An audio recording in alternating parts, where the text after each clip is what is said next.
รายการต่อไปนี้เป็นรายการทั่วไปสามารถรับชมได้ทุกวัย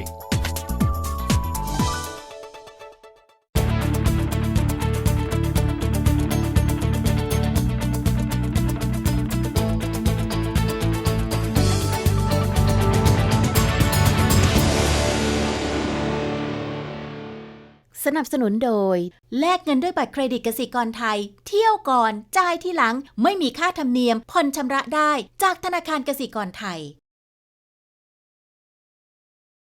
สวัสดีค่ะมองเรามองโลกวันนี้มีบทสัมภาษณ์พิเศษของคุณเจอราร์ด เบเกอร์บรรณาธิการสูงสุดของ The Wall Street Journal หนังสือพิมพ์ชื่อดังของสหรัฐอเมริกาเราพูดคุยกันหลายเรื่องตั้งแต่การปรับตัวของสื่อสิ่งพิมพ์ในโลกยุคดิจิทัลการเลือกตั้งประธานาธิบดีสหรัฐอเมริกาและอนาคตของอังกฤษหลัง Brexit ค่ะ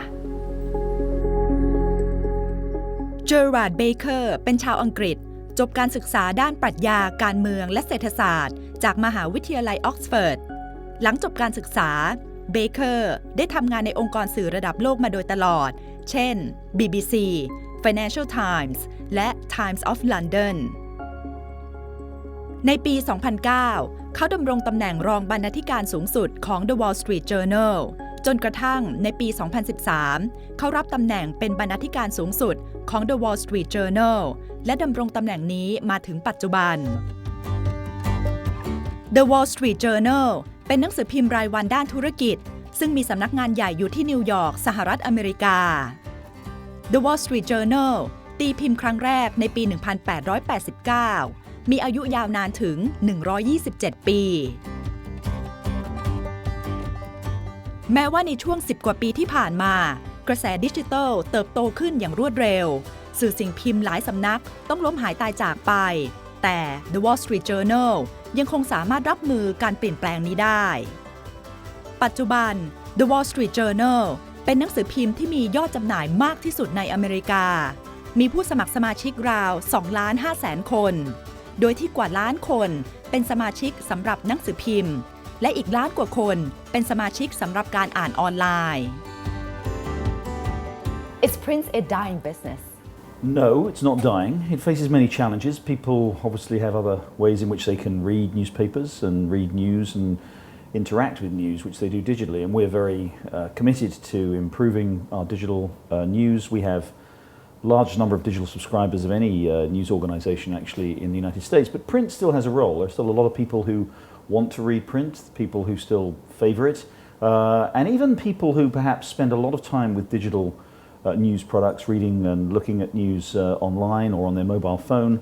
Even they sometimes also like to read a newspaper, an old print newspaper at weekends, for example. So we have, for example, still have over 1 million print subscribers in the United States, which is not a small number, and I think they're going to be around for a long time. I think over time more and more people will choose digital over print, but print is certainly not dying. But newspapers must migrate online to survive. The Wall Street Journal has been charging people to read the Wall Street Journal, to be a subscriber to the journal, pretty well since the internet started back in the 1990s. And that was a great decision back then because it made people realize that the news had value and they were willing to pay for it. And ever since then, we've had a huge growth in our digital subscribers. We have over 1 million subscribers and there will be many, many more. But there's also a role for print.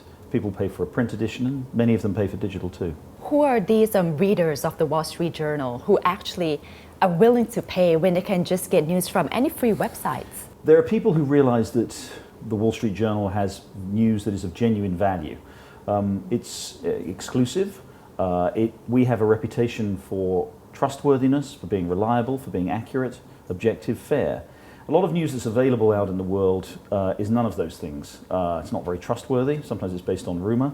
If you read the Wall Street Journal, you subscribe to the Wall Street Journal and you get the news from the Wall Street Journal, you know that that news is going to be the most accurate that you'll find anywhere. What else did the Wall Street Journal do that you got it right in order to embrace the digital age? I think a couple of things that we've done in the last few years have been very important. We've changed the way the newsroom works. The newsroom used to be based very much on a print operation. So the way we would operate on a daily basis would be tied to getting a paper out late in the afternoon, late in the evening, in the old traditional way, the way newspapers have been printed for actually hundreds of years. We had to change that. We had to change the way we work because people read the news now on their mobile phone or on their computer all the way through the day. So we had to change our working schedules to make sure that people were getting stories all day rather than just at night and ready for the next day's paper. The other big change we've made is we've changed completely the way in which our news is read and available on digital, particularly so that it's available for mobile. The mobile experience, especially on the smartphone, is very different from looking at a news website or looking on a desktop. What people want is they have a smaller screen, they probably have less time to read, so they need to be able to quickly scroll through the stories they want to see. It has to be attractively presented visually, so we made a big effort in changing the way we present our news for a mobile audience, which is our most rapidly growing audience now.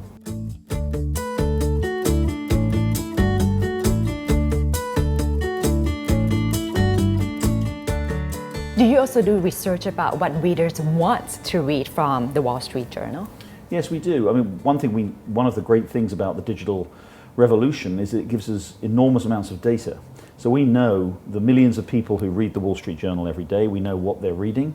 We know how long they're reading a piece. We know how they're engaging, if they're engaging interactively with a new story. So we're able to gauge which stories are very successful in terms of getting a lot of traffic.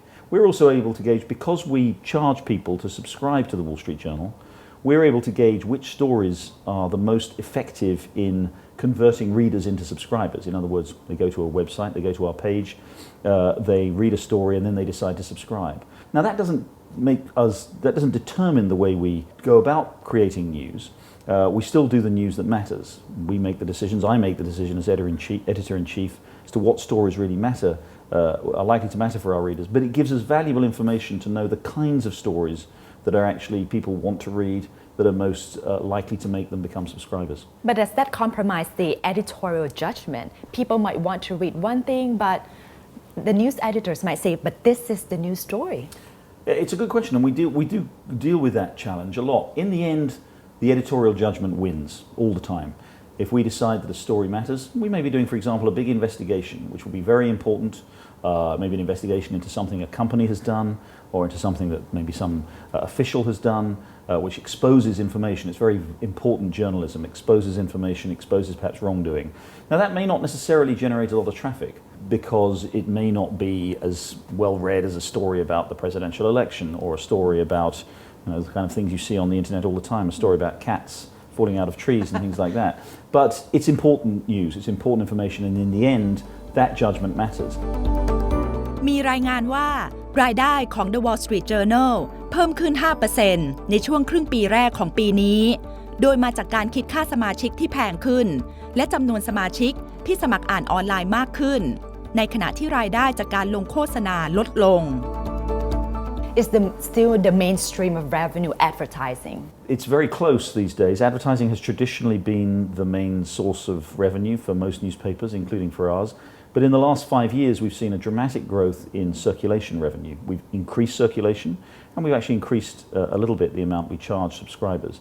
So we now, in the course of the next year or so, actually, our circulation revenue will be at least as large as our advertising revenue. And over time, our goal, and it will be achievable quite quickly, will be to make sure that circulation revenue is the main source of revenue, because we think it's much more stable, it's much more durable, and it will also enable us to have a much more continuous form of revenue to enable us to do the journalism that we need to do.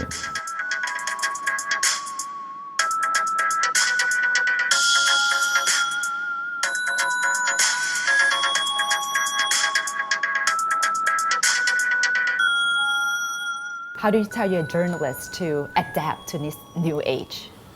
They've all had to adapt. We've all had to adapt. We've all had to become more digital. We've all had to become quicker. We have to file stories more quickly. We have to be better equipped to do the kind of different things that people can do with digital journalism. That is more video. People want to see video. Our journalists in the past didn't know how to shoot video. Now we train all of our journalists how to shoot video, how to do audio, how to do voiceover, the kind of things that you do in television, how to illustrate their story with images, with graphics. We've all had to learn, essentially, relearn the journalistic task. The same mission is the same as it always was, which is to find the story, the most important story, find out the truth, But we now have to do that in a very, very different way. We have to do it in a much more visually engaging, dynamic and immediate way for readers. The time-traveling movie hit our screens that year, reaching around $1.27.5. Why is that so important for them to make sense of at this point? Trump apparently declared a nearly $1 billion loss on his net operating income earned over the next 20 years. In this age of social media, anybody can become a journalist. So what differentiates a professional journalist from everyone else? Yes, anybody can go out and can shoot video, and they do, and you see when there are major news events. And that's great, actually. I think it's a good thing that there is much more information available out there. We get instant access to the news as it happens. The difference is that people do need to have news that is verifiably true. There is so much information out there which is not true or not wholly true, which has not been properly vetted and investigated.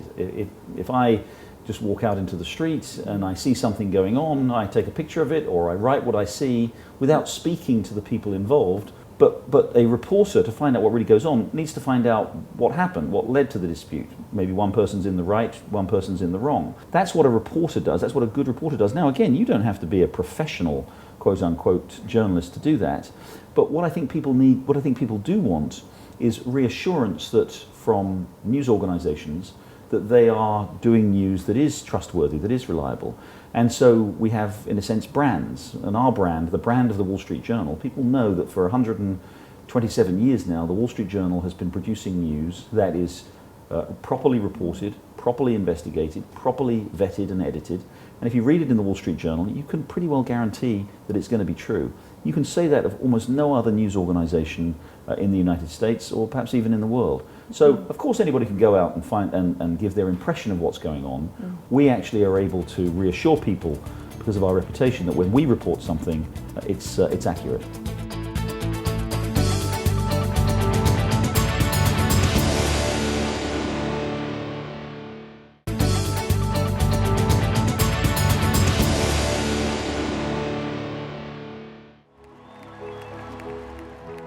เหตุการณ์สำคัญที่ทั่วโลกจับตามองคือศึกชิงตำแหน่งประธานาธิบดีคนใหม่ของสหรัฐระหว่างฮิลลารีคลินตันจากพรรคเดโมแครตกับโดนัลด์ทรัมป์จากพรรครีพับลิกันซึ่งกำลังใกล้วันลงคะแนนเสียงในวันที่ 8 พฤศจิกายนนี้เจอราร์ด เบเคอร์เคยทำหน้าที่ผู้ดำเนินการโต้วาทีครั้งที่ 4 ของการคัดเลือกตัวแทนของพรรครีพับลิกันเมื่อปลายปีที่ผ่านมาเขาเป็นผู้ดำเนินการโต้วาทีเลือกตั้งสหรัฐคนแรกที่เป็นคนอังกฤษ For the U.S. presidential election this year, what do you find most peculiar about this election? I mean, it's extraordinary on so many levels. Most obviously, you have in the Republican nominee, Donald Trump, someone who's never held elective office before, who's a businessman.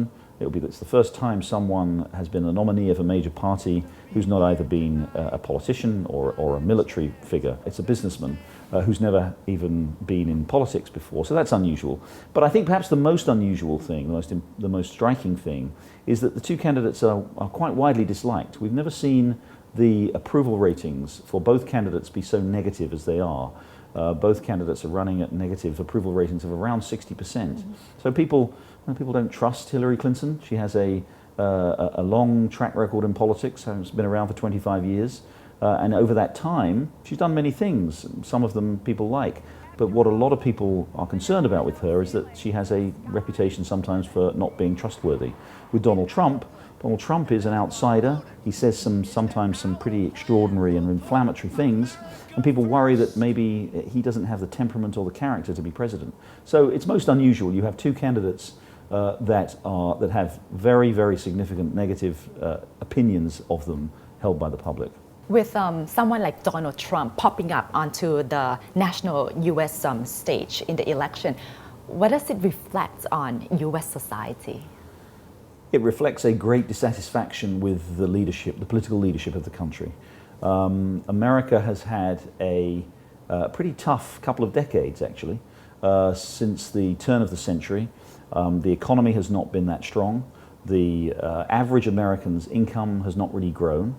Which in a country which is used to getting on and becoming more prosperous generation by generation, that's a disturbing trend. People are very unhappy about that. They've seen America's role in the world, perhaps they feel, be diminished. We had the wars in Iraq and Afghanistan, and then in the last 8 years under President Obama, other countries have been rising. China, we see chaos in the Middle East, the rising threat of terrorism. Americans feel insecure about their own jobs, their own economy, insecure about their place in the world, and they blame, understandably, the political leadership, which has been running the country for throughout that time and has very, very low public esteem.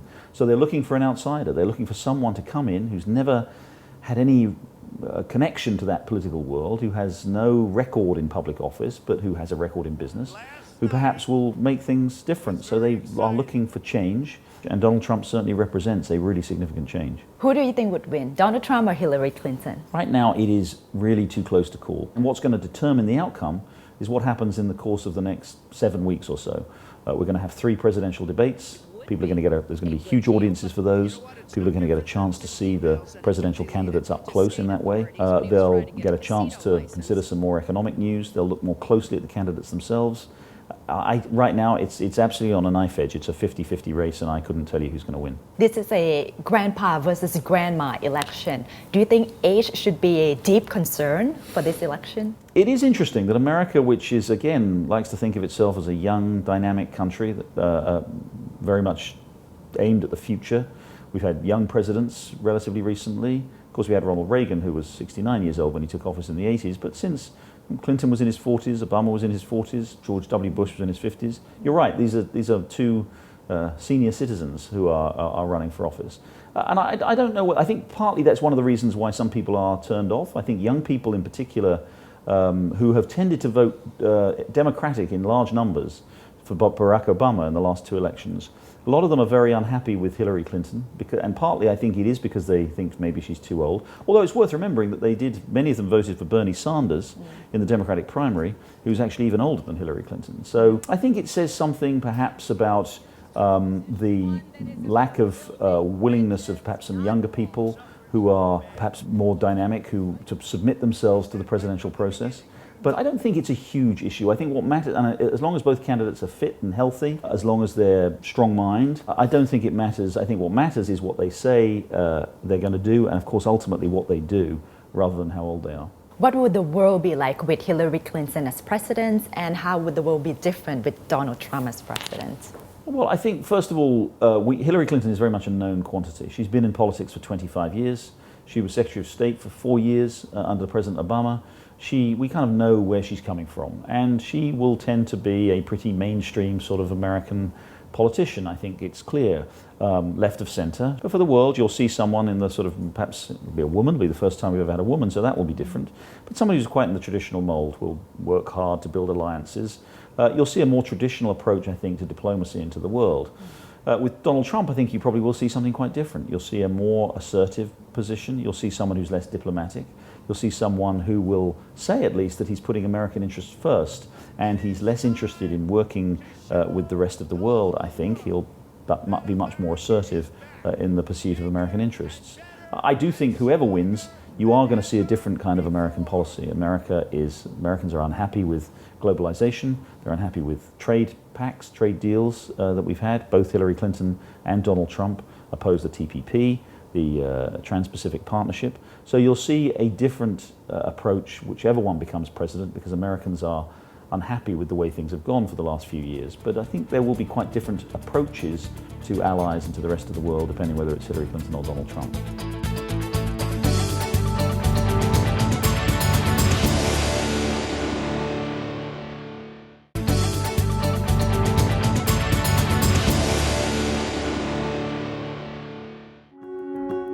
อีกหนึ่งเหตุการณ์สำคัญของโลกคือผลการลงประชามติของชาวอังกฤษที่ให้อังกฤษออกจากสหภาพยุโรปหรือ EU ซึ่งสร้างผลกระทบมากมายเดวิดคาเมรอนประกาศลาออกจากตำแหน่งนายกรัฐมนตรีและเทเรซาเมย์ขึ้นมาเป็นนายกรัฐมนตรีคนใหม่ของอังกฤษแทนพร้อมกับภารกิจการเจรจากับ EU เพื่อให้ได้ข้อตกลงที่ลงตัวที่สุดในสถานภาพที่อังกฤษไม่ใช่ส่วนหนึ่งของ EU อีกต่อไปFor the UK's Brexit, was that a good decision?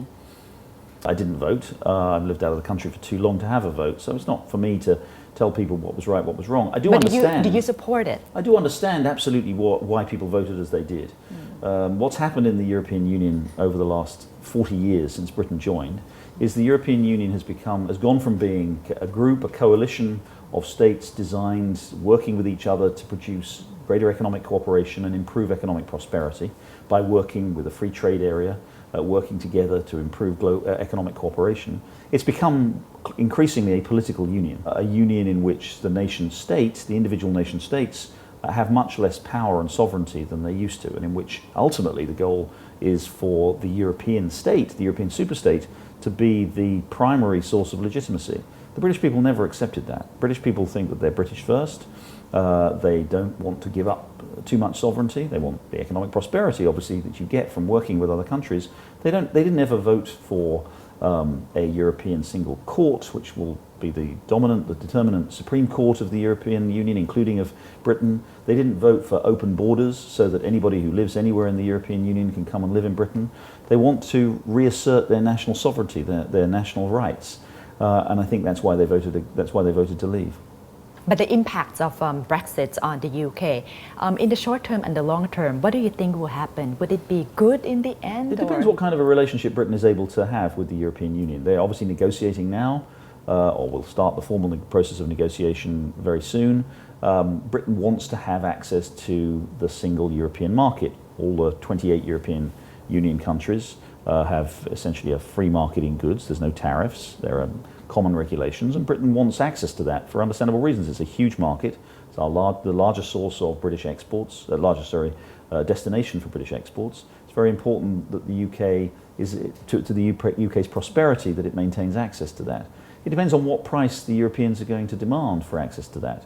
Right now, the price of being part of the European single market, if you're a member of the European Union, is that you have to accept freedom of movement, which means open borders, essentially. The British people don't want that. I think that's what they voted against. So some kind of an arrangement, they're going to have to try and negotiate some kind of arrangement where they get as much access to the single market for their goods as they can, without actually having to allow anybody to come into the country. It'll be a difficult negotiation, but if they can get a deal along those lines, then I don't see any real threat to UK prosperity. And one good thing is that the British will be able to negotiate trade agreements with other countries now on its own. With Theresa May as Prime Minister, how would we see the direction of the UK heading different from David Cameron? She's a conservative, so they're very much of the same view. She actually voted to stay in the European Union during the Brexit campaign, so she's not radically different. She's a different style of politician, I think it's true. She'll govern in a somewhat different way. She's emphasised very much in her early days in office the need to bring the country together. There's a lot of concern about inequality in Britain. I don't actually think there's going to be a radical difference in British policy under Theresa May than there was, because it's still the same Conservative Party that's in government that's running the country.